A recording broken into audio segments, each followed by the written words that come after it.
Saat air sungai mulai surut, selain dimanfaatkan oleh warga untuk mengangkut pasir, para pecinta batu akik juga mulai turun ke sungai untuk berburu batu alam tersebut.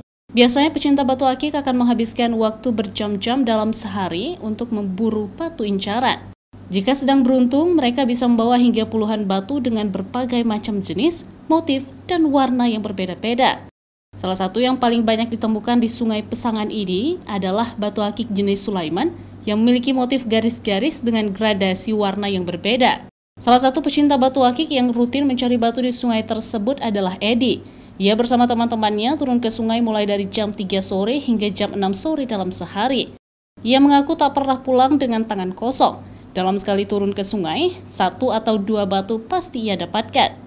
Menurut Edi, Sungai Pesangan tersebut merupakan salah satu sungai di Kabupaten Biren yang memiliki banyak jenis batu akik seperti jenis Sulaiman dan Yakult, sehingga ia memilih berburu batu di sungai tersebut. Kalau di sini kebanyakan batu akik Sulaiman ya kayak gini lah Sulaimannya.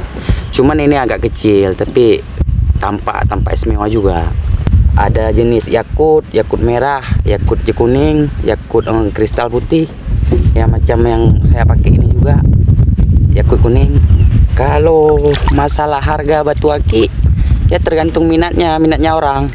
Setelah olah dan dijadikan batu akik siap pakai, harganya pun akan lebih tinggi. Apalagi bagi para pecinta dan pemburu batu akik yang paham dengan batu, jika sudah tertarik, mereka rela membayar hingga jutaan rupiah. Batu akik memang memiliki pasar tersendiri di hati masyarakat. Selain bisa dijadikan cincin dan liontin kalung, para kolektor batu akik juga akan mengumpulkan batu akik untuk dikoleksi dan hingga diikutkan dalam kontes batu.